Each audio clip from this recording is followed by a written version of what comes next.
ఇస్రో మరో భారీ ప్రయోగానికి రెడీ అయింది. ఇప్పటికే అంగారకుడిపై మామ్ ఉపగ్రహాన్ని విజయవంతంగా ప్రవేశపెట్టిన ఇస్రో తాజాగా సూర్యుడిపైకి ఓ ఉపగ్రహాన్ని పంపేందుకు సిద్ధమైంది. దీని ద్వారా సూర్య ప్రతాపాన్ని అధ్యయనం చేయడానికి రెడీ అయింది. 378 కోట్ల ఖర్చుతో చేపడుతున్న ఈ ప్రాజెక్ట్ ప్రయోగం మరో 4 ఏళ్ల తర్వాత జరగనుంది. అంతరిక్ష పరిశోధనల్లో మరో కీలక ముందడుగు వేసేందుకు భారత్ సిద్ధమైంది. ఇస్రో చరిత్రలో మరో మైలురాయిని అధిగమించాలని సైంటిస్టులు భావిస్తున్నారు. ఇప్పటికే అంగారక గ్రహంపైకి మార్స్ ఆర్బిటార్ మిషన్ మామ్ను పంపి స్పేస్లో తనకు తిరుగులేదని నిరూపించిన ఇస్రో ఈసారి ఏకంగా సూర్యుని ప్రతాపాన్ని కనుగొనేందుకు రెడీ అయింది. ఇందుకోసం ఆదిత్య L1 అనే ఉపగ్రహాన్ని ప్రయోగించాలని చూస్తోంది. PSLV రాకెట్ ద్వారా 2019-20వ సంవత్సరంలో ఈ భారీ ప్రయోగం ఉంటుందని ఇస్రో ప్రకటించింది. ఈ ప్రయోగం సౌర భౌతిక శాస్త్రంలో అంతుచిక్కని అనేక అంశాలను వెలుగులోకి తెస్తుందని ఇస్రో తెలిపింది.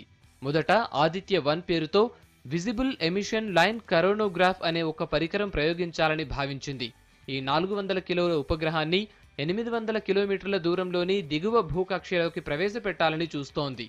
దీని సాయంతో సూర్యుని బాహ్య వలయమైన కరోనాను మాత్రమే అధ్యయనం చేయాలని ఇస్రో అనుకుంది. అయితే దీన్ని మరింత మెరుగుపరిచి ఆదిత్య L1 గా తీర్చిదిద్దనున్నట్లు తాజాగా ప్రకటించింది. భూమికి 15 లక్షల కిలోమీటర్ల దూరంలో ఉన్న సూర్యుడు భూమి వ్యవస్థలోని లాంగ్రేజియన్ బిందువుకు ఆదిత్య L1 ఉపగ్రహాన్ని చేర్చనున్నట్లు తెలిపింది. ఇక నుంచి ఎలాంటి అవరోధాలు లేకుండా సూర్యుడిని నిరంతరం పరిశీలించడానికి వీలవుతుంది. విస్తృత పరిశోధనల కోసం ఆదిత్య L1లో పరికరాల సంఖ్య 7కు పెంచింది ఇస్రో. వీటితో సూర్యుడి ఫోటో వలయం, క్రోమో వలయం, కరోనాను నిశితంగా పరిశీలించొచ్చు.